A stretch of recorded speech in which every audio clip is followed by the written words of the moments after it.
Jadi saat itu yang terpikirkan di benakku adalah hidupku harus lebih baik, khususnya dalam hal karir. Entah itu secara soft skill, networking, dan salary. Persis seperti Dalmi di episode ketiga. Intinya ingin lebih berkembang lah ya. Kalau boleh pinjem kata kiasan Dalmi dan Dosan di beberapa episode, berlayar tanpa peta. Nah, kayaknya kondisi aku saat itu bisa digambarkan seperti ini. Berlayar tanpa peta atau berjalan tanpa tujuan.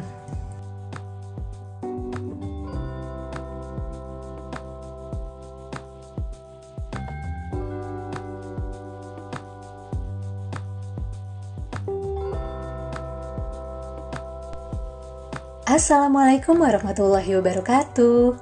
Halo teman cerita. Kita ketemu di episode perdana nih. Apa kabarnya nih teman-teman? Mudah-mudahan tetap dalam kondisi baik ya. Walaupun pandemi belum berakhir, tapi kita harus tetap semangat dan insya Allah selalu sehat. Ya memang sih tahun 2020 ini benar-benar tahun adaptasi untuk kita semua. Gak ada yang tahu kalau akan ada pandemi ini yang dampaknya luar biasa berkepanjangan tidak hanya di negara kita, tapi juga di seluruh dunia. Tapi kalau aku pribadi sangat percaya banyak hikmah dan pelajaran yang bisa kita ambil dari pandemi ini. Jadi tetap nih kita harus keep positive thinking dan selalu mendekatkan diri serta memohon pada Sang Ilahi untuk selalu dikuatkan. Nah, di episode perdana ini aku mau bahas tentang drama Korea yang berjudul Startup. Pecinta drakor pasti udah nonton nih. Kalau menurutku seru banget nih alur ceritanya. Drakor ini sendiri menceritakan tentang perjuangan beberapa anak muda yang ingin mengejar mimpinya di dunia bisnis, khususnya di perusahaan rintisan. Dimana kalau kita lihat ini cukup relate di kondisi beberapa tahun ini, gak hanya di Korea tapi juga di Indonesia. Banyak anak muda yang juga mendirikan perusahaan sejenis. Sebenarnya udah lama aku mau review drama ini, tapi baru sempat sekarang setelah 16 episode berakhir. Kalau aku sendiri sebenarnya udah lama banget nih gak ngikutin drama Korea. Sampai lupa drama yang terakhir aku ikutin tuh judulnya apa. Tapi karena beberapa bulan yang lalu, adik bontotku tuh merekomendasikan drama ini dengan semangatnya, akhirnya aku coba nonton drakor lagi. Ngomong-ngomong, selama ngikutin drama ini, kalian masuk tim yang mana nih? Tim Nam Dosan atau tim Han Ji Pyong? Kayaknya seru banget kalau ngeliat komen-komen netizen di medsos. Para netizen saling mengunggulkan jagoannya masing-masing. Tapi di sini aku nggak mau bahas masalah hati atau asmara, dan nggak mau bahas juga nih masuk tim yang mana di antara dua pria hebat itu. Walaupun dari episode awal aku udah punya jagoanku sendiri, tapi nggak usah lah ya kita bahas di sini. Karena menurutku masih banyak hal menarik lainnya yang bisa kita review atau kita bahas dari drakor ini. Dan sejujurnya, aku sangat menikmati cerita di episode 1-12, khususnya di episode-episode awal saat pekan retas di Sandbox. Di situ, aku kayak ikut merasakan semangat kompetisi para peserta, bagaimana mereka membuat ide bisnis, membangun tim, dan aku juga ikut kayak merasakan peran mentor yang luar biasa. Oke, kita langsung review nih, masuk ke episode pertama di Drakor Startup. Kalau aku sendiri nonton episode pertama, rasanya emosiku udah berasa dimainkan oleh si penulis cerita. Antara ada rasa sedih dan haru ketika melihat perjuangan sang ayah untuk memulai bisnisnya, dan kadang bisa ketawa sendiri juga karena melihat adegan-adegan lucu yang terjadi antara nenek Dalmi dan Han Ji Pyong kecil. Tapi intinya di episode 1 ini aku udah nangis. Emang dasar cengeng nih anaknya. Masuk ke episode 2 dan 3. Nah, ini nih yang buat aku akhirnya sedikit flashback ke beberapa tahun lalu, di mana aku masih berstatus sebagai karyawan full-time dan bergabung di salah satu perusahaan. By the way, sekarang aku adalah seorang freelancer, jadi sebenarnya udah gak terlalu update banget nih untuk pengembangan karir di perusahaan besar saat ini seperti apa. Tapi kalau dilihat dari drama startup ini, di mana sebuah adegan, karakter tokoh atau problem yang diceritakan di dalam film atau drama tersebut pasti ada tim risetnya terlebih dahulu kan ya. Kayaknya topik pengembangan karir yang diceritakan di episode kedua kayaknya masih terjadi di kehidupan nyata di beberapa perusahaan. Makanya adegan ini ditampilkan dan diangkat dalam cerita. Dan kalau menurutku nih ya, rasanya banyak juga nih karyawan-karyawan yang pernah atau bahkan masih merasakan yang Dalmi rasakan di episode 2 ini. Kira-kira adegan yang mana tuh? Nah, kalau aku sendiri nih ya, ngerasa relate dan berasa mirip Suzy yang memerankan tokoh Dalmi di episode 2 ini. Di mana dia memiliki konflik pada dirinya sendiri sebagai seorang karyawan. Di episode ini menceritakan bagaimana Dalmi memiliki keinginan untuk maju khususnya dalam hal pengembangan karir. Di sini Dalmi ngerasa memiliki kemampuan untuk merubah statusnya menjadi lebih baik, tetapi sepertinya tidak ada jalan untuk berkembang di perusahaan tempatnya bekerja saat itu. Bahkan ketika dia sudah menunjukkan performnya hingga achievement dan berhasil melakukan penjualan sebesar 10 juta won, tetap aja nih, gak ada jalan dia untuk berkembang lebih baik lagi. Ada gak nih teman-teman, khususnya para pekerja atau karyawan yang pernah atau bahkan sedang ada di masa ini? Dimana kalian merasakan kayaknya kok karir saya gini-gini aja. Setiap hari melakukan tugas yang sama, secara soft skill gak ada perkembangan, networking juga terbatas, dan akhirnya kompensasi yang didapatkan ya segitu-segitu aja. Kalian merasa stuck, padahal diri kalian tuh yakin kalau kalian bisa nih melakukan sesuatu yang lebih dari ini.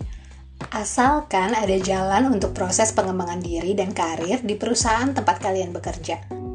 Nah, aku pernah banget mengalami masa-masa ini ketika berstatus menjadi karyawan full-time di salah satu perusahaan tempatku bekerja.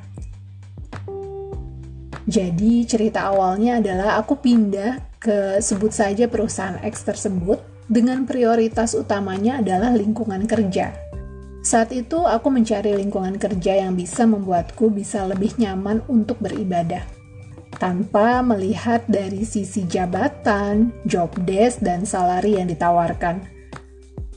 Jadi sebelumnya aku direkomendasikan salah satu seniorku, dan akhirnya aku melalui serangkaian tes formal hingga dinyatakan lulus dan bisa bergabung menjadi karyawan perusahaan tersebut. Sebenarnya di masa itu aku belum terlalu menyadari tentang sebenarnya pekerjaan apa sih yang benar-benar aku inginkan, keunggulan apa yang aku punya, standar salary yang seharusnya aku dapatkan untuk pekerjaan sejenis. Jadi benar-benar tuh prioritasku saat itu adalah menerima tawaran dari perusahaan X ini untuk mendapatkan lingkungan kerja yang nyaman untuk beribadah. Singkat cerita, akhirnya setelah aku diterima di perusahaan tersebut, aku diterima sebagai staf yang job desk-nya nggak jauh-jauh dari hal yang bersifat administratif. Yang beberapa bulan ke depannya, aku ngerasa kayaknya kok gini-gini aja ya. Aku mulai ngerasa nih, ingin ada challenge dalam pekerjaanku. Aku mulai kangen pekerjaan-pekerjaan yang terkait dengan pengolahan data dan analisa. Dan sebenarnya alhamdulillah nih, saat itu ada departemen baru yang dibentuk pada perusahaan X tersebut yang bisa dibilang menarik atau berhasil memutasi aku menjadi salah satu timnya. Dan di sana jobku berubah, yang semula bersifat administrasi berubah ke job-job yang terkait dengan pengolahan data atau terkait dengan angka lah ya. Saat itu user di departemen yang baru bilang ke aku sih, kalau memang dari awal aku direkrut untuk departemen baru tersebut. Tetapi berhubung saat itu masih tahapan pembentukan departemen baru, jadi aku seolah-olah dititipkan sementara di departemenku yang awal. Saat dimutasi dengan job dan kualifikasi yang berbeda, aku sempat mikir nih, kayaknya akan ada penyesuaian grade dan kompensasi di SK aku yang baru. Tapi ternyata pas aku lihat nggak ada perubahan sama sekali. Yang berubah itu cuma jabatan sesuai dengan departemen yang baru. Karena saat itu aku ngerasa masih menjadi karyawan baru, jadi aku juga belum tahu nih info-infonya terkait job desk sejenis atau job desk seperti itu di perusahaan tersebut harusnya masuk grade berapa. Jadi aku sama sekali nggak mempermasalahkan hal tersebut dan bekerja seperti biasa. Dan tentunya cukup bersyukur karena berhasil pindah ke pekerjaan yang job desk-nya sesuai dengan passion-ku. Tapi ternyata beberapa bulan kemudian problemnya mulai muncul nih. Jadi saat itu di masa kegalauanku, kayaknya kok aku masih pengen berkembang secara soft skill dan kompensasi juga pastinya. Intinya pengen berkembang secara karir. Nah, di beberapa bulan kemudian setelah pindah ke divisi yang baru dengan job desk yang baru, ada pengumuman dari manajemen SDM di perusahaan X tersebut yang biasa lah ya, karena memang ada perubahan struktur organisasi dan banyak membutuhkan SDM dengan kualifikasi tertentu. Mereka tuh biasa memposting kayak job internal. Jadi mereka biasa memposting info-info divisi dan departemen mana yang membutuhkan SDM dengan kualifikasi dan job yang dibutuhkan departemen masing-masing. Nah, aku sering tuh baca-baca job internal tersebut. Pas aku lihat beberapa jobnya, itu menampilkan kualifikasi dan job desk yang dicari itu tuh persis dengan pekerjaanku yang di departemen baru ini. Bedanya mungkin data atau reporting yang nanti diolah, ya itu akan disesuaikan dengan kebutuhan masing-masing departemen. Dan setelah aku lihat lagi secara detail kualifikasinya, ternyata job desk seperti itu masuk grade di atas gradeku saat itu. Anggap gradeku saat itu 12. Nah, job yang diposting itu grade-nya 14. Padahal job desk-nya sama persis dengan jobku di departemen baru. Nah, di situ tuh aku mulai mikir, apa aku coba apply aja ya untuk pekerjaan ini? Toh kualifikasi dan job desk-nya sama dengan yang aku punya. Malah ini menawarkan kenaikan grade, yang pastinya akan berpengaruh pada kompensasi yang nantinya aku dapatkan. Dan di saat yang bersamaan, ada beberapa perusahaan lain, anggaplah itu seniorku di perusahaan sebelumnya, menawarkan untuk bergabung di tim mereka dengan penawaran yang lebih baik dari kondisiku di perusahaan X tersebut. Jujur itu lumayan bikin galau sih. Satu sisi aku udah nggak punya keinginan untuk pindah ke perusahaan lain, tapi di satu sisi lainnya aku masih punya keinginan untuk maju atau berkembang secara karir. Akhirnya aku coba konsultasi dengan seniorku yang kebetulan merekomendasikan aku di perusahaan X tersebut. Karena waktu itu aku cukup bingung nih. Mau langsung bilang ke user kok masih ada rasa nggak enak. Jadi saat itu tuh kayak aku masih belum punya keberanian untuk berdiskusi terkait ini sama userku. Seniorku itu bisa dibilang sebagai mediator antara aku dengan user pendamping. Ya sebenarnya di departemen baru ini aku punya user utama dan pendamping. Dan pekerjaanku sebenarnya lebih banyak untuk mensupport ke user utama. Singkat cerita, setelah dibantu oleh seniorku, akhirnya aku dipanggil user pendampingku untuk membicarakan hal ini. Sebelum menghadap user pendampingku, seniorku sempat bilang sih, kalau user pendampingku bilang kehadiranku itu cukup berkontribusi di departemen tersebut. Aku lupa sih kata-kata detailnya apa, tapi yang aku ingat tuh seniorku bilang good job. Intinya gue tuh nggak salah merekomendasikan orang ke departemen tersebut. Mendengar itu tuh aku sebenarnya bersyukur banget dan senang juga karena bisa bermanfaat untuk departemenku. Walaupun aku masih ngerasa belum maksimal banget dan masih banyak harus belajar. Setelah aku dipanggil user pendamping dan berdiskusi, kayaknya esok harinya deh ada keputusan dari user pendamping dan user utamaku untuk mengajukan kenaikan kompensasi atau salary ke manajemen SDM, tanpa aku harus berpindah ke departemen lain. Nah, ini hampir mirip dengan adegan di episode kedua Drakor Startup saat Dalmi bertemu dengan manajer SDM yang akan memperpanjang kontrak Dalmi sebagai karyawan kontrak. Di mana saat itu Dalmi telah berhasil melakukan penjualan minuman 10 juta won per hari dengan usahanya yang luar biasa. Kita bisa lihat manajer SDM sangat bangga pada Dalmi dengan pencapaiannya.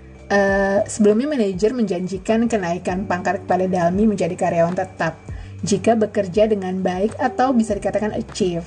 Tapi begitu pencapaian itu tercapai, hal ini nggak dapat direalisasikan karena peraturan perusahaan yang mengharuskan karyawannya memiliki ijazah tingkat universitas.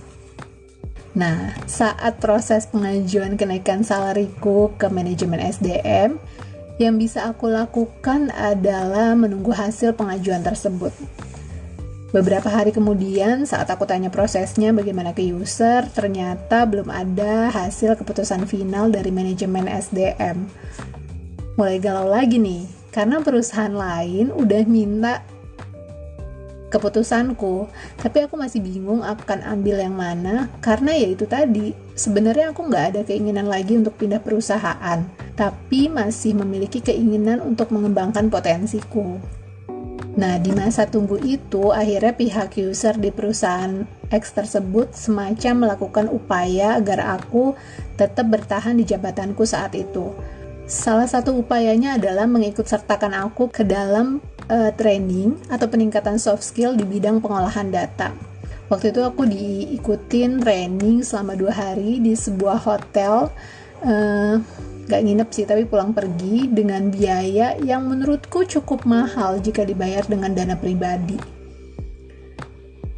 Kalau lihat nominalnya, ini untuk training 2 hari ini ya, nominalnya itu lebih besar dari gajiku selama sebulan. Ini antara miris juga ya, antara gajiku yang kecil atau emang harga trainingnya yang mahal. Sama persis kayak Dalmi yang dapat voucher makan dari manajemen SDM sebagai reward dan upaya untuk Dalmi tetap senang di perusahaan tersebut. Kalau aku dapat fasilitas training 2 hari, nah Dalmi di sini dapat voucher makan senilai 30.000 won. Singkat cerita, setelah training tersebut, aku pikir di bulan tersebut pengajuan yang dijanjikan akan terrealisasi kan? Ternyata nggak juga. Tapi aku tuh saat itu kayak posisinya benar-benar nggak enak untuk menanyakan hasil dari pengajuan user ke manajemen SDM. Intinya banyak nggak enakannya sih. Kata orang sih ya, wong Jowo emang gitu. Kadang banyak nggak enakannya. Tapi kalau aku nggak setuju nih, ini bukan masalah suku, tapi masalah keberanian aja. Karena banyak juga kok wong Jowo yang berani speak up. Dan pada akhirnya aku benar-benar gak berani nanya kelanjutannya gimana ke userku. Dan userku pun gak pernah bahas tentang pengajuan itu lagi. Jadi aku menyimpulkan sendiri, mungkin emang aku belum layak untuk mendapatkan itu. Masih banyak hal yang mesti aku pelajari untuk dinyatakan layak mendapatkan kenaikan salari tersebut. Sampai dengan setahun lebih, aku berusaha untuk memberikan hasil pekerjaan yang terbaik. Berusaha berkontribusi semaksimal mungkin, ya sambil nunggu dan sedikit berharap sih. Mungkin nanti setelah penilaian tahunan, pengajuan tersebut bisa terrealisasi. Tapi setelah penilaian tahunan keluar, ternyata pengajuan ini juga nggak terrealisasi. Walaupun waktu itu hasil penilaian kinerjaku cukup baik ya, bisa dibilang mendekati angka sempurna. Ya walaupun belum sempurna ya, cuma seingatku tuh itu kurang 0, berapa lagi lah ya, aku bisa dapetin nilai sempurna untuk penilaian tahunan. Akhirnya setelah kondisi seperti itu, perasaanku tuh mulai gak nyaman lagi tuh.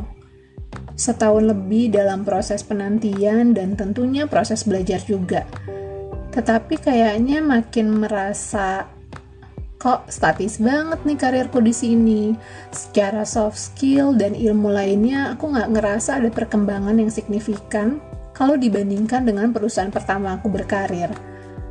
Akhirnya di tengah kegalauan itu, aku mulai berpikir dan akhirnya memantapkan diri untuk mundur dari perusahaan X tersebut atau mengajukan resign. Jadi saat itu yang terpikirkan di benakku adalah hidupku harus lebih baik, khususnya dalam hal karir. Entah itu secara soft skill, networking, dan salary. Persis seperti Dalmi di episode ketiga. Intinya ingin lebih berkembang lah ya. Kalau boleh pinjem kata kiasan Dalmi dan Dosan di beberapa episode, berlayar tanpa peta. Nah, kayaknya kondisi aku saat itu bisa digambarkan seperti ini. Berlayar tanpa peta atau berjalan tanpa tujuan. Tapi bedanya aku udah punya tujuan. Ingin berkembang secara soft skill, networking, dan salary. Tapi nggak tahu nih, mesti ke perusahaan yang seperti apa. Waktu itu akhirnya aku dipanggil sama user pendampingku yang pada saat itu udah ganti orang. Jadi baru beberapa bulan beliau dimutasi menjadi user pendamping di departemenku. Beliau bilang user utamaku tuh cukup kaget dengan pengajuanku dan menanyakan alasan pengajuan resignku tuh sebenarnya apa. Akhirnya aku coba menjelaskan kejadian di tahun sebelumnya kepada beliau. Ya intinya saat itu aku masih sangat ingin berkembang secara karir. Rasanya kayaknya 1 tahun nunggu udah cukup nih. Aku memutuskan untuk berjuang di tempat lain. Aku ingin men-challenge diriku juga. Aku ngerasa kalau setahun yang lalu tuh kayaknya banyak nolak beberapa penawaran yang baik demi bertahan di perusahaan X tersebut. Setelah aku mengungkapkan alasan resignku, akhirnya esok harinya aku dipanggil lagi oleh user pendamping. Beliau bilang sudah berdiskusi dengan user utama, dan user utama ingin aku bertahan di perusahaan X tersebut dan tetap menjadi timnya. Untuk itu, user-userku memutuskan untuk melakukan pengajuan lagi seperti tahun sebelumnya ke manajemen SDM atas kenaikan salari untuk aku. Ya, saat itu sih rasanya kayaknya aku udah nggak banyak berharap lebih ya. Udah di tahapan pasrah, tapi tetap, alhamdulillah karena ternyata userku mempertahankan aku menjadi timnya.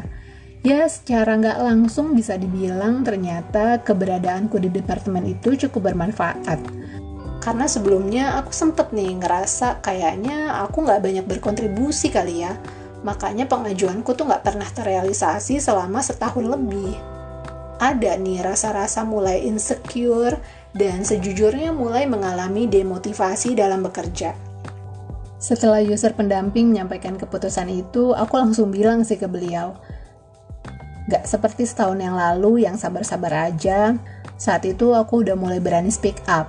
Aku gak mau hal yang sama terulang lagi, jadi aku udah antisipasi bilang ke beliau, kalau pengajuan tidak berhasil, aku minta tolong sesegera mungkin pengajuan resignku di-approve, baik oleh user pendamping atau user utama. Dan saat itu user pendampingku setuju. Ya, beliau tuh asli baik banget juga sih. Walaupun baru beberapa bulan menjadi userku, beliau banyak banget membantu dalam proses ini. Dan benar aja, dalam waktu yang gak terlalu lama, kayaknya seminggu atau 2 minggu, keputusan final udah aku dapatkan dari manajemen SDM. Dan keputusannya adalah menolak pengajuan kenaikan salariku. Rasanya waktu itu campur aduk nih. Ada rasa bahagia karena gak perlu nunggu waktu lama lagi untuk mendengar keputusan yang seperti dulu. Tapi ada rasa sedih dan kecewa juga. Dan itu lebih kecewa ke diri sendiri karena setahun yang lalu aku tuh nolak beberapa tawaran bagus demi menunggu persetujuan pengajuan di perusahaan X tersebut. Sejujurnya butuh proses dan waktu untuk mencerna kondisi saat itu. Mungkin setelah beberapa bulan lah ya, aku baru bisa kayak berdamai khusus sama diriku sendiri atas kejadian itu. Dan pada akhirnya bisa tersenyum bahagia karena sekarang aku bisa memetik hikmah dan pelajarannya atas kejadian ini. Bahkan sangat berterima kasih sama Allah Subhanahu wa Ta'ala telah ditempatkan pada posisi itu. Ada nggak nih teman cerita di sini yang pernah mengalami atau sedang mengalami kondisi yang seperti aku alami? Kalau ada, aku penasaran sih, kira-kira keputusan apa yang kalian ambil saat kondisi tersebut? Tapi kalau aku sendiri, dari kejadian ini ya, banyak banget pelajaran yang bisa aku ambil dan aku pahami. Poin pertama yang dapat aku ambil adalah seberapa besarnya pengakuan user atas prestasi dan achievementmu sebagai karyawan. Menurutku ini nggak akan memastikan jalanmu akan mulus untuk mendapatkan pengembangan karir yang kamu inginkan dalam suatu perusahaan. Khususnya perusahaan besar. Karena kalau di perusahaan besar itu, pengambil keputusan dalam proses pengembangan karir karyawannya bukan hanya di tangan user masing-masing karyawan. Meskipun pada kenyataannya yang paling tahu perform kinerja karyawan tersebut pasti usernya langsung. Dan yang merasakan kontribusi karyawan tersebut pasti usernya juga. Tapi tetap aja nih, pengakuan kinerjamu oleh user nggak akan memastikan karirmu akan berkembang seperti yang kamu harapkan. Kenapa nih kira-kira? Kita masuk ke poin yang kedua. Aku jadi paham kalau misalnya manajemen adalah pengambil keputusan di atas user, termasuk keputusan dalam pengembangan karir karyawannya. Di kasusku ini, pengambil keputusan di atas userku adalah manajemen SDM. Jadi, ada beberapa kriteria atau pertimbangan lainnya yang telah ditetapkan dalam setiap perusahaan dalam proses pengembangan karir setiap karyawannya. Kalau kita lihat di drakor startup, Dalmi nggak bisa diangkat sebagai karyawan tetap karena tingkat pendidikannya hanya setara SMA.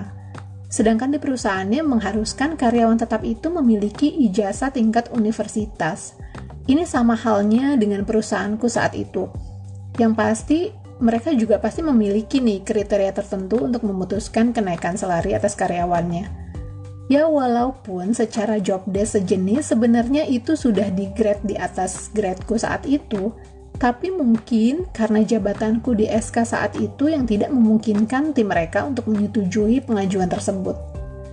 Jadi yang bisa aku pelajari adalah karyawan ya harus legowo juga nih untuk menerima keputusan tersebut. Karena setiap perusahaan punya kriteria-kriteria tertentu untuk menyetujui proses pengembangan karir setiap karyawannya.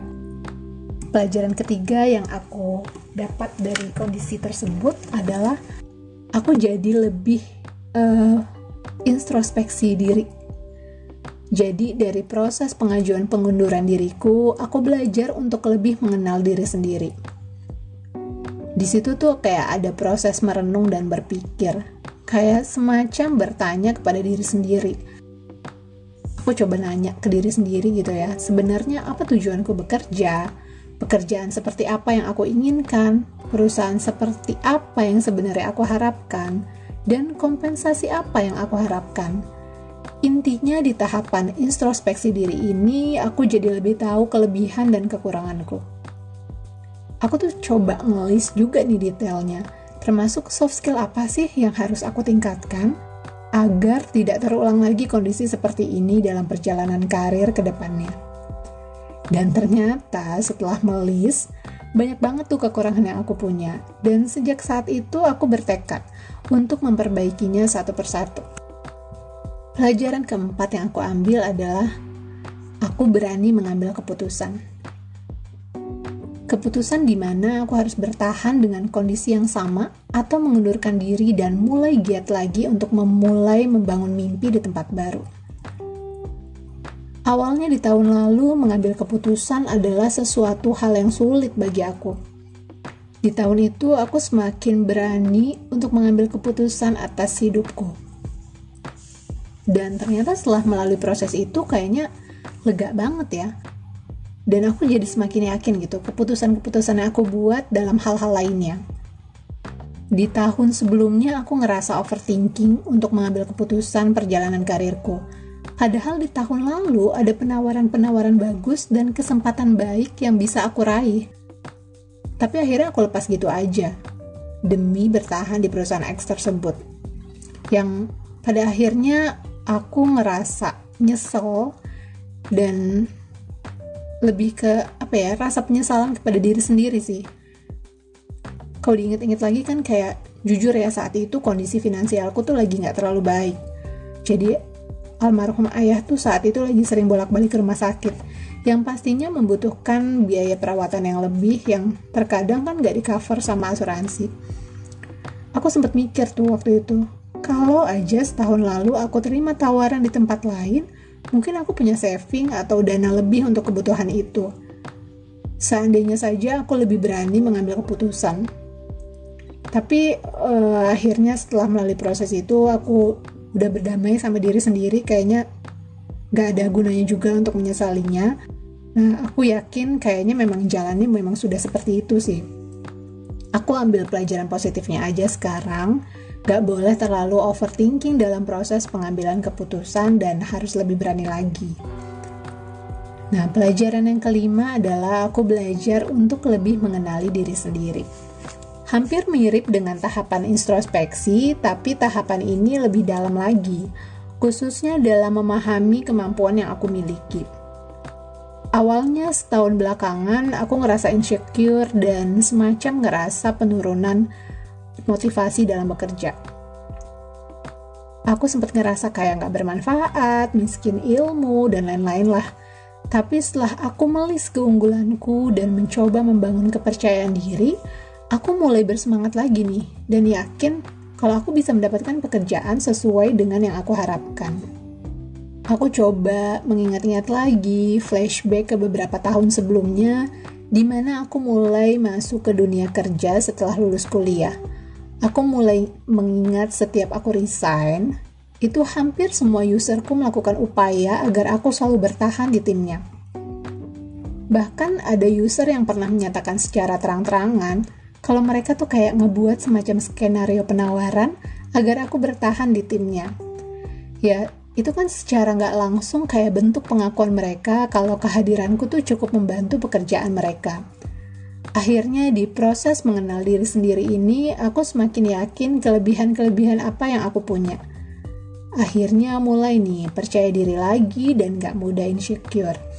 Dan yang terpenting, aku mulai percaya pada kemampuan yang aku miliki, dapat membawa kontribusi positif di tempat selanjutnya. Pelajaran keenam adalah aku mulai berani bernegosiasi. Di mana di perusahaan X aku nggak nego sama sekali dan pasrah banget. Nah, sejak memutuskan resign, aku bertekad untuk berani negosiasi di tempat selanjutnya. Yang pastinya aku ngelihat juga atau menyesuaikan juga dengan kemampuan yang aku miliki.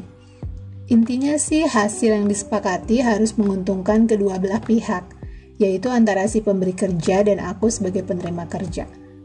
Dan alhamdulillah, beberapa bulan setelah itu aku sempat mendapat pekerjaan part-time atau by project yang penawarannya jauh lebih baik daripada di perusahaan X tersebut.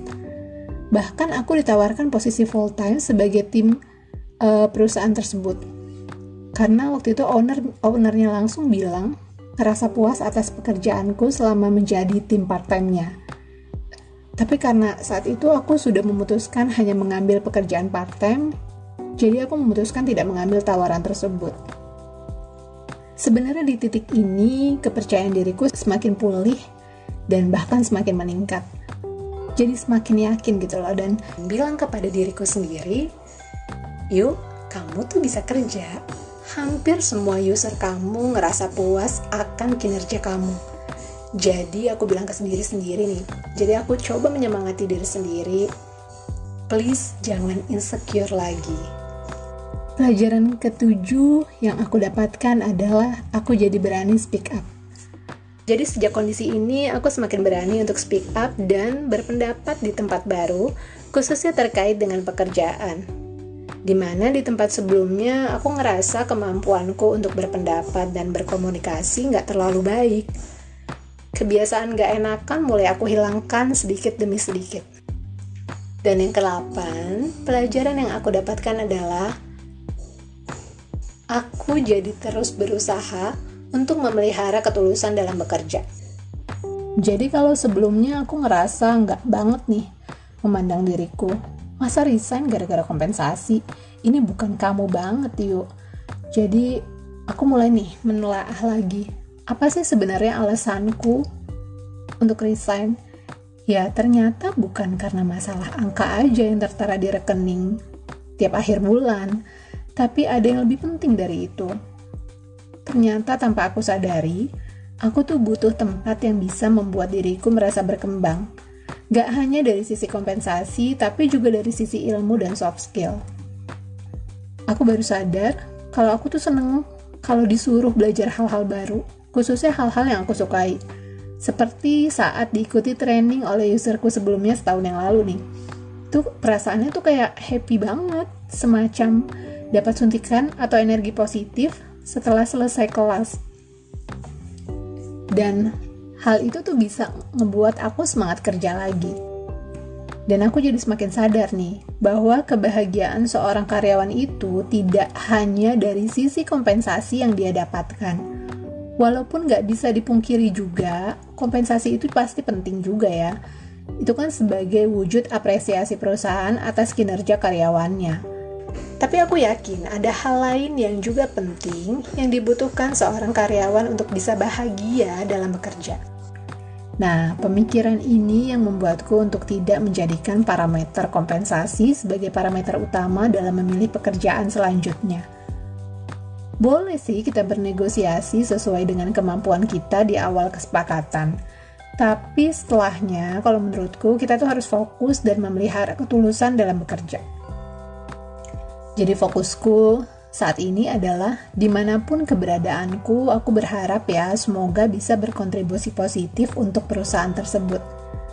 Insya Allah rezeki dan hal-hal positif lainnya akan mengikuti dengan sendirinya. Nah, itu beberapa pelajaran yang bisa aku ambil dari kondisi tersebut yang berkaitan dengan proses pengembangan karir. Mungkin di luar sana ada teman-teman nih yang masih ada dalam kondisi galau. Kenapa ya karirku kok gini-gini aja? Padahal aku ngerasa bisa melakukan hal yang lebih dari itu. Aku masih memiliki energi dan kemampuan yang bisa dikembangkan, tapi nggak ada jalan keluar untuk lebih berkembang di tempat kerja kalian saat ini. Saranku sih ada 3 poin nih. Pertama, coba deh kalian tuh kenali diri kalian dulu. Tanya ke diri kalian, kira-kira apa tujuan kalian bekerja? Karir seperti apa yang kalian inginkan?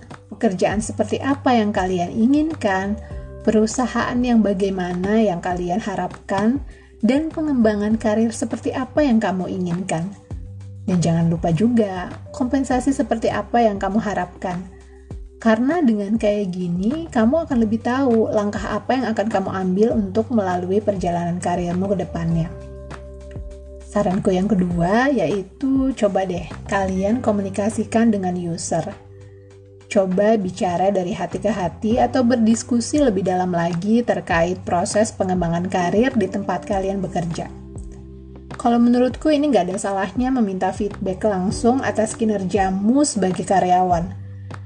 Kalian tuh bisa nanya, kira-kira apa yang harus ditingkatkan dari perform kalian sehari-hari? Dan coba ungkapkan harapan kamu sebagai karyawan untuk mendapatkan kesempatan dalam pengembangan karir. Ya, mudah-mudahan nih, kalau user yang peduli dengan karir karyawannya, biasanya akan memberi saran positif dan mungkin akan memberi solusi terhadap permasalahan ini. Nah, yang ketiga, jika kalian emang udah di tahapan kayaknya nggak mungkin lagi nih ada jalan keluar untuk berkembang di perusahaanku saat ini. Dan akhirnya mungkin ada nih beberapa temen yang udah mendapatkan penawaran yang lebih baik di tempat lain. Ya udah, bismillah aja. Ambil kesempatan yang udah ada di depan mata. Dengan tentunya, kamu harus yakinkan diri, apa benar ini jalan yang kamu inginkan? Apa benar ini tempat yang saya harapkan untuk meraih mimpi? Kalau udah yakin, ya udah bismillah aja ambil. Karena menurutku, kesempatan baik jarang banget datang 2 kali dalam hidup. Seperti aku dan Dalmi nih, akhirnya memutuskan untuk mundur di perusahaan sebelumnya dan memilih berjuang di tempat lain. Karena kalau aku sendiri sih sadar ya, hidup itu harus berkembang. Dan alhamdulillah nih, keputusan itu membuatku lebih bahagia saat ini. Mungkin sharing pengalaman di episode 1 kali ini aku sudahi dulu. Ada kepanjangan ya ceritanya, tapi mudah-mudahan teman-teman bisa dapat poin pentingnya ya. Intinya sih ini hanya sharing pengalamanku, kali aja bisa bermanfaat untuk teman cerita, yang pasti aku nggak bermaksud untuk menyudutkan pihak manapun, karena sebenarnya aku sangat bersyukur pernah ada di posisi atau kondisi saat itu. Karena dengan melalui kondisi itu, aku jadi makin yakin, skenario Allah itu indah banget. Allah ingin aku belajar banyak hal dan terus berproses dalam hidup ini. Jadi, untuk teman-teman di luar sana yang masih memperjuangkan karirnya di tempat kalian bekerja, tetap semangat. Pasti ada hal positif yang bisa kalian ambil di tempat kalian bekerja. Oke, mungkin segitu dulu episode 1 dari podcast Ayu Cerita. Mohon maaf jika ada kata-kata yang kurang berkenan. Semoga kita bisa ketemu lagi di episode selanjutnya dengan cerita lainnya. Ayo pamit, bye. Wassalamualaikum warahmatullahi wabarakatuh.